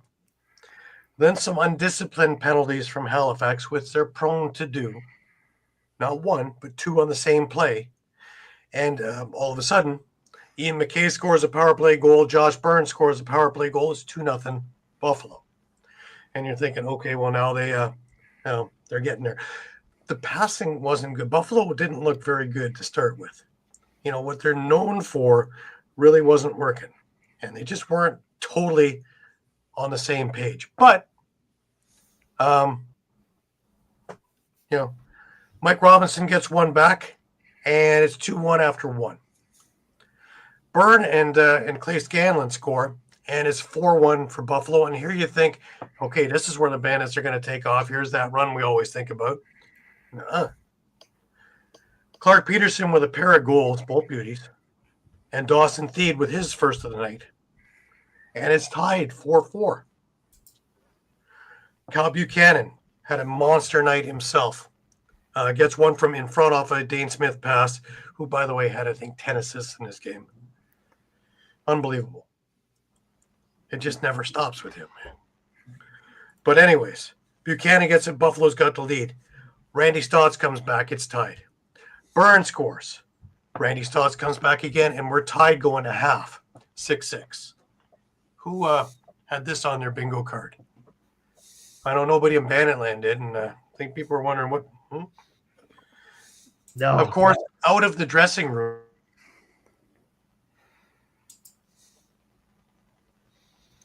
Yep, we lose Gary. Lose Gary, I think so. Gary's gone. Gary died. Well, look, I pick up. I pick up. I'm gonna catch all of you guys. Gary's back. Rogers. It's a Canadian company too. Anyway, before it goes out on me again, fellas, I'm gonna get rolling. Pat, have a great one, man. We see you next Take week. care, Pat. See you, buddy. No, Cal Buchanan gets there and say it's 8-6 Buffalo, right? Dawson Theed scores 8-7. Chase Fraser with an absolute short side howitzer. You'd almost call it a quick stick, except that there was a wind-up to the shot from him in front. 9-7. Randy Stotts with a pair, and we're tied again. Dane Smith gets 1. Cody Jamieson gets his 100th career goal. First native player to do that. We go into the 4th, and it's 10-10.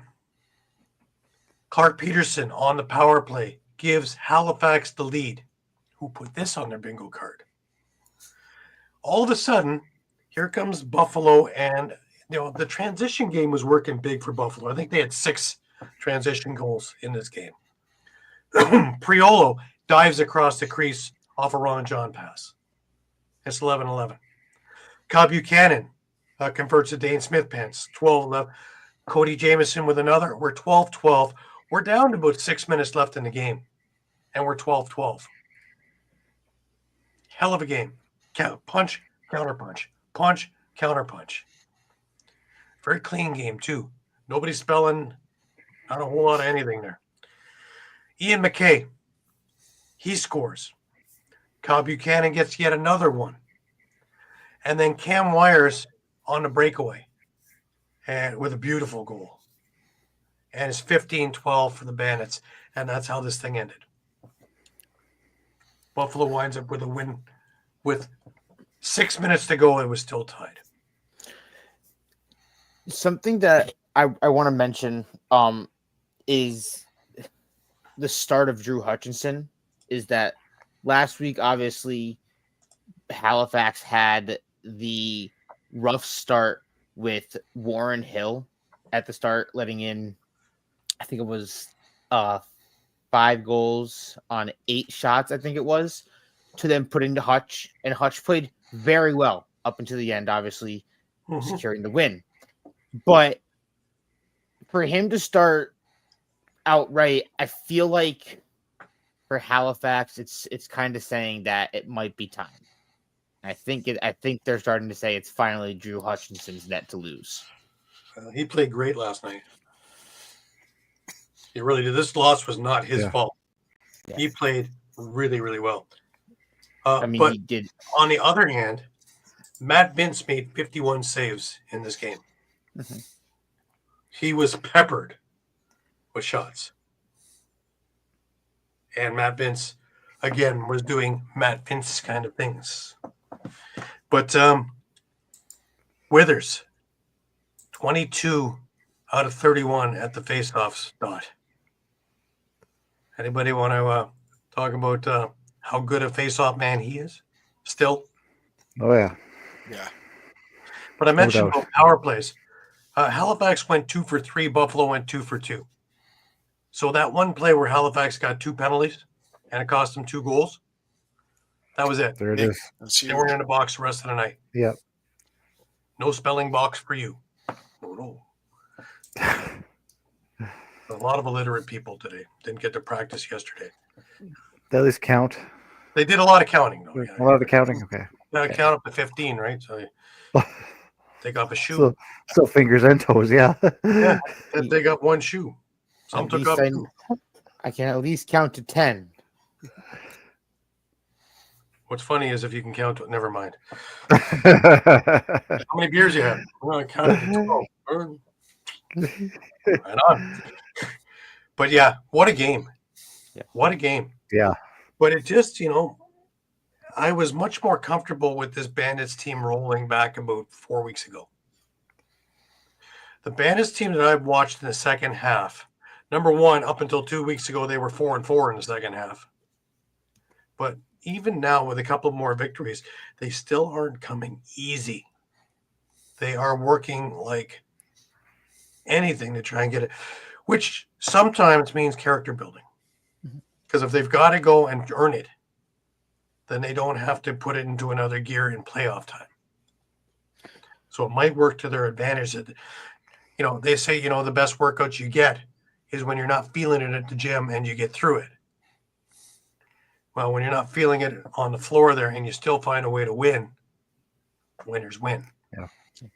Right. So they still scare me. But there's teams out there that I put on my list of, boy, they scare me more. Yeah. The Bandits, you know what you're going to get. And Kluche's out now too, right? He's been hurt for the last 2 weeks. So you have one less weapon. I know Nanako got banged up at the beginning of the game. He played the rest of the game, but he was banged up right from the get-go. So they play a physical team. Remember, they just played, or in the middle of playing 12 games in 10 weeks. Mm-hmm. So they're feeling it. And they're not as young as some of the other teams. Vancouver's much younger. Rochester's much younger. Both of them scare the daylights out of me right now. And they're feeling it. And there's tons of scoring. And there's solid defense. And the guys believe in each other. And, you go on and on and on. You can put every cliche you want out there. Yeah, I mean, and now they have to go down to Georgia and play a Swarm team that, we talked about. We can't figure out. Yeah, this team's got its back against the wall now. Yeah. So you want to talk about you're not sure what you're going to get out of them. Now it's he didn't look. No. He didn't look Milkman-esque. He was a 9 for 31. But against Jake Withers, you can excuse that one, I think. Yeah. But even the rest of it, he's the fan favorite. Everybody loves him. Really great guy too. But he really was a non-factor last night.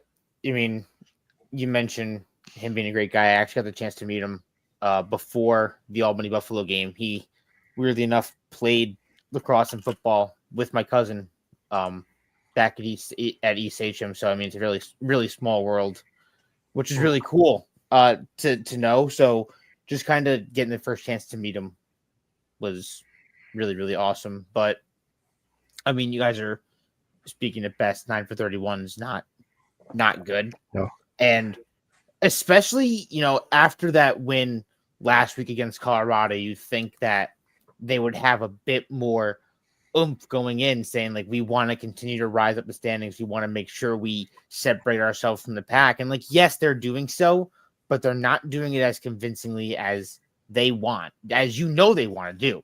Because they do go on that 3-goal run right at the end to just find a way to push themselves ahead. But earlier in the season, they win this game by 8. Mm-hmm. Oh, My yeah. point exactly. Yeah. My point exactly. But we'll see. Next week's another week, and then we have playoffs, right? So, do I expect to see upsets? I have this sneaking suspicion. Years of, no, I don't think so.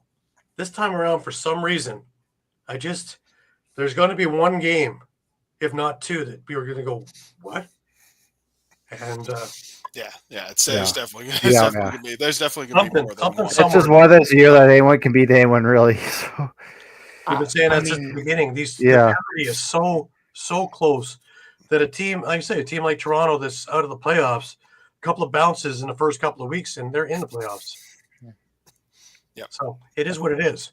But if it's not them having a hard time, someone else is having a hard time. So not everybody's going to win all the time, and it is what it is. Yeah. Well, we're not really talking about it, but I put it in my caption at the start of the show. The biggest winner this week didn't even play, Mm-hmm. and that's Calgary. They watched 3 other teams with the same 8-8 record as them at the start of the weekend, and they've all failed. Oh, yeah. And they jumped from 9th place to 6th place as a result. And their reward is a doubleheader, but that first one's against Vegas. And then the second one is against Colorado. We'll get to in a minute. Yeah. And the wonderful game that they played today. Caden, I know you have to get running. I appreciate everything you're doing, and thank you very much for coming on the show. Nope. We'll put a mic on for you. He's containing his excitement. Yeah. He's containing his excitement.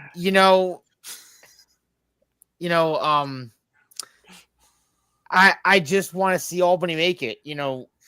After that really rough start, and no one really truly gave up. And I feel like that's kind of been the mantra of no one's really given up. Like, everyone's taking responsibility. They made, obviously, the coaching change and the coaching swap. They can do it. It's the destiny starts in their hands. It's right here. They're saying, here, we're going to take it, and then we're going to make sure everybody else loses. So, oh boy, what a week. What a week of lacrosse we have coming up. It's going to be crazy. It's going to be the best ending to the season we could possibly ask for. I agree. Anyways, Caden, appreciate it. We will see you next week. 11 a.m. is our show. Absolutely. Thank you, guys. I appreciate it. Have a great week. Of course, Caden with the Wolves Den. Brings us to one last game, Shawn. Yeah, our afternoon matinee here. Scores his 400th career point. Leads the rush with 4 goals, 3 assists. I believe those 4 goals were all in a row, if I remember right. Not quite, but he did have the natural hat trick. Close enough. Solid win over the Mammoth. Yeah, and also Shiliano moves into 9th all time and wins now, passing Dallas Iliak. So he's in really good company now for all those naysayers. But what can you say about this game? Saskatchewan did start a little slow. Will Malcolm came out with the power play goal. Then, Saskatchewan's transition game has kicked it in another gear, which they usually do, right? Jake Boudreau, power play, ties it up. Thomas Vela comes back to make it 2-1. Brian Keenan then scores to round it out in the first quarter, 2-2, and then the Mounds just disappeared. They went extinct. They didn't show up in the second quarter and didn't show up in the third quarter either. Saskatchewan went on an 8-goal run between that. It's just just like the last time these two teams met, pretty much. Mhm. And yeah, like you said, Levi Ashton started that scoring with an unbelievable swing move. Chance to get him back in that lineup, and he can show what he can do. Then, like you said, natural hat trick by Austin Shanks, Robert Church, Shanks with his fourth, Ryan Keenan and Zach Manson. It's 10-2 Saskatchewan heading into the fourth. And yeah, I mean, Colorado did come up, outscored Saskatchewan 4-1 in the fourth quarter, but I mean, at that point, it's almost too little, too late, really. Another thing that, at least for Saskatchewan, I'll highlight, they've really been struggling on the power play. Finally, they went 2 for 3, looked much better there. Jake Naso, 16 for 21 on the faceoffs, and I believe actually Will Malcolm was taking some faceoffs for Colorado. So I think they're trying to figure things out because Tim Edwards hasn't really had the best of years on that faceoff dot right now, so they're trying to figure that out. And yeah, I mean, you wonder where that defense is with Colorado too. I mean, Dylan Ward was peppered with 61 shots. I mean, he can't stop them all. Mhm. And I don't know where else to go with that. It was just really a one-sided game from the second quarter on. Yeah, where you expect them to come out and actually have a bit of life, they were dead in the water. They had nothing. Yeah. And the one goal that they did score got called back. And to me, it was very lazy. I didn't, they were trying to walk out of the crease. Wouldn't you, if you're in possession, try and dive anything to get out of the crease area? Well, yeah, and I know they kind of mentioned the broadcast too. You looked at some of the shots that Colorado was taking. A lot of it was just kind of early in the shot clock. They weren't really trying to make any plays. It's just kind of like a couple passes and then shoot. Especially with a guy like Frank Chilion, where you got to get him moving. Yeah, he's going to stop what he can see. Mm-hmm. Every single time. Well, if anything, Saskatchewan showed they're firing on all cylinders and ready, willing, and able. Yeah. Mammoth couldn't pick up a ball. Yeah. And yeah. Yeah, and I mean, like you guys mentioned with Buffalo winning, I mean, that locks up second place for Saskatchewan. So, I mean, at this point, they're just playing not to get hurt, really. And it'll be interesting to see actually what they do with Ottawa, whether, especially with Frank, because I know what we've seen in past years, whether maybe they might sit him or give him maybe a half play, kind of like an exhibition game, just rest him for the playoffs. Guys that can easily pull it off, too. Oh, yeah. But if I can pull this up, our standings. Here we are. There we are. And well, here's the big log jam. Right, the Calgary, Georgia, San Diego, Ottawa, Colorado, even Albany, Philadelphia on the outside opportunity. So it's anybody's ball game. But yeah, interesting. And I want to highlight the one just above it too. There's 3 teams at 10 and 7, and that's the 3, 4, 5 spot. Mm-hmm. So, yes, that's home advantage. And let's not forget too that Calgary's in a position with their doubleheader that if all those other teams lose and they end up 10 and 8, maybe they jump up and get a home game. Now, Rochester, Calgary, who's got the tiebreak there, Mike? I believe that is going to be. Let me have a look. Rochester has a tiebreak on Calgary. Okay. So. All right. Just thought I'd look at that one, but this week, of course. And then Calgary's 1-1 against Vancouver, and they're 1-0 against Halifax. So. Right. But interesting games too. The Albany San Diego game. Each of them have a stake in it, so that's gonna be a hell of a game. Rochester, of course, will want to play hard against Toronto or do they want to mail it in? If it doesn't look like they're going to have a home playoff game, maybe they want to drop a little further in the standings to avoid Vancouver. Or am I being too cerebral about this? No, if there's one team I don't want to meet in the playoffs right now, it's Vancouver. Yeah, that's what I mean. Even if I have home field, I don't care. With Halifax, I would, yeah. So, Buffalo, Georgia. Georgia needs lightning. Yeah. Hey, real quick. So, if Calgary does win out and Rochester, Vancouver, Halifax all lose, that's a 4-way tie at 10-8. Seedings would be as follows: Vancouver number 3, Rochester number 4. So they would get home games. Rochester would host Calgary, and Vancouver would host Halifax in the 3-6 game. And you know what that means? It would be if Buffalo and Saskatchewan would win theirs. It would be Buffalo plays Vancouver and Saskatchewan is Rochester, which goes into something that I would love to see. What needs to happen, Mike, for this to happen? For that to happen, that's got to be so Calgary's got to win both their doubleheader. So Which they're is very possible. Yeah, at Las Vegas and then home against Colorado to finish. Very possible. Yeah. Toronto would need to win their doubleheader because they would give Halifax their loss and Rochester their loss, and then Philadelphia needs to upset Vancouver. Not probable, but very possible. Yep. Every It's always possible. So.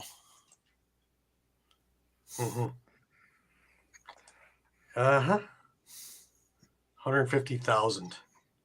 Wow. Phenomenal. There were years when the entire league. I believe they sold out 5 of their 9 home games. They did. But they're and the ones that didn't sell out were about 17 or 18. They were pretty close. There were years where the league didn't have 150,000 in all the cities.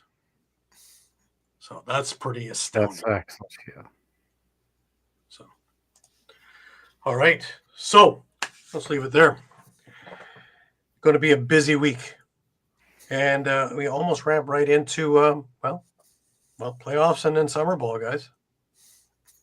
Yeah. Do remember, again, next week's show is 11 a.m. If you're watching in the evening, you can watch a repeat of our show on YouTube or on any of the social media channels. But to watch it live and to be interactive with us, 11 a.m. next Sunday. We thank you, as always, for tuning in and for being a part of us day in and day out on our pages, as well as all the articles and recaps and things like that. And all the people I've been meeting at all the arenas in all these cities. It's been great to talk to you and great to meet up with you and great to sit back and have a wiggly pop and talk a little bit of lacrosse. And, off to Prague I go and start meeting some of you guys in Europe again, which is going to be exciting. Looking forward to going to the Good Stick Company and having a tour around there, as well as some of the other stuff with NBLL and a few other things that are going on in the Czech Republic, which is going to be exciting. But anyways, a reminder that we are on Facebook, we are on Instagram, we are on Twitter, X, we are on Thread, we are on YouTube, as well as on the web at www.streampunkentertainment.com. Please visit us a few times a day because the news is always changing, and as it changes, we will have everything for you up to the minute. And correct. Last words, y'all. Mike, let's start with you. First up, there will likely be a poll up on our Facebook page tomorrow regarding who you think will make the playoffs. Will win the last 3 the last 3 spots. The finals. That would be the finals, yes. The finals. Yep. No, I mean, I for me, it's, we're down to the last week now. 12 out of 14 teams still alive. I don't think any NLL fan could ask for more than that. I mean, we could easily have, if all the 8-8 teams had won this week, we'd be looking at 9 teams basically fighting for for 8 spots going into this week, and instead we're looking at 12 teams. So insane. Just yeah. insane. Yeah. Awesome. Shawn, last words to you. Yeah, same thing. Like this coming week, pretty much every game matters.